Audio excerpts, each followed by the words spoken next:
bienvenue. Aujourd'hui, on se penche sur une image. Image assez incroyable qui vient des sources qu'on a consultées. Oui, une photographie vraiment marquante. Absolument. On y voit une femme âgée. Son visage porte vraiment les marques du temps, vous voyez. Elle est vêtue d'un haïk couleur crème, ce vêtement traditionnel. Et elle tient un sac plastique. C'est assez inattendu. Son regard est tourné vers le bas, l'air absorbé. Oui, comme si elle était dans sa bulle. Exactement. Et juste derrière elle, complètement floue, il y a une autre silhouette. Une femme. On devine plus jeune, en robe bleue. Clairement, une autre époque, un autre style. Le contraste est saisissant dès le premier regard. C'est ça. Cette photo, elle est de Fawzi Deman et elle soulève, je trouve, pas mal de questions sur le temps qui passe, la culture, comment on regarde les choses, en fait. Tout à fait. Notre but, là, c'est d'essayer de voir ensemble ce qu'elle raconte, pourquoi elle nous touche comme ça. Alors, allons-y. Décortiquons un peu cette puissance visuelle. D'accord. Alors oui, le regard est tout de suite capté par elle, par cette femme au premier plan. Il y a une sorte de gravité, je trouve, une dignité immense dans sa posture. Une authenticité. Oui, c'est ça, authenticité. On sent le vécu, le poids de l'expérience. Et le haïk, bon, c'est bien plus qu'un simple tissu, hein. C'est chargé de symboles. Comme quoi, par exemple ? La culture, bien sûr, la tradition, la modestie aussi. Et puis la mémoire de tout un mode de vie. Ça l'ancre vraiment dans une histoire. Et ce sac plastique alors qu'elle sert, j'avoue que ça m'a interpellé. Ça jure un peu avec la noblesse du haïk, non ? Justement, c'est ça qui est fort, je pense. Ça évite de figer la tradition dans une image de carte postale, un passé idéalisé. Ah oui, d'accord.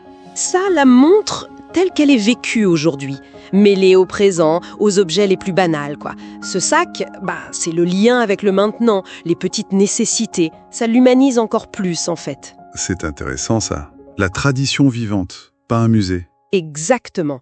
Intégrée, même discrètement, au rythme de la vie moderne. Et cette vie moderne, on la voit littéralement en arrière-plan. C'est là qu'interviennent les contrastes, qui sont vraiment marqués. Tout à fait.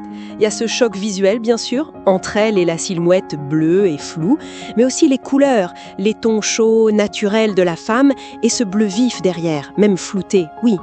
Et puis surtout, cette différence de netteté, c'est fondamental. Expliquez-nous un peu ça. La technique derrière. Alors, le photographe utilise ce qu'on appelle un plan rapproché. Ça crée une proximité, une intimité avec elle. On est comme invité dans son espace. Et puis, il y a cette fameuse profondeur de champ très réduite. Ça veut dire que seul le sujet principal, la femme, est net. Tout le reste est flou. C'est l'effet bokeh. D'accord. Et ce n'est pas juste pour faire joli, j'imagine. Non, ça va plus loin. D'abord, ça l'isole. Ça la sort de l'agitation qu'on devine derrière avec la silhouette floue. Ça la place dans une sorte de calme, de moment suspendu. Je vois. Et puis, sur un plan plus symbolique, ce flou, ça peut être vu comme le monde moderne, qui va vite, peut-être un peu superficiel. Qui risque de l'effacer ou de la rendre invisible. Voilà, ou de l'engloutir, oui. C'est une technique qu'on utilise beaucoup en portrait pour concentrer l'émotion, suggérer une vie intérieure. Et là, ça prend une dimension culturelle forte. Et la lumière, elle semble très douce. Oui, une lumière naturelle très douce. Elle vient comme caresser les détails, le grain de sa peau, la texture du haïk. Ça donne un côté très pictural, presque hors du temps. Donc la technique est vraiment au service du message. Et ça nous amène aux thèmes qui ressortent. La mémoire, le passage du temps, bien sûr. Évidemment. Le contraste entre générations ou entre des modes de vie qui coexistent là, dans la même rue peut-être. Mais il y a aussi, je trouve, quelque chose autour de la solitude. Ou plutôt que d'une présence silencieuse, digne. Oui, c'est ça. C'est pas une solitude qui semble triste, c'est plus une forme d'autonomie tranquille.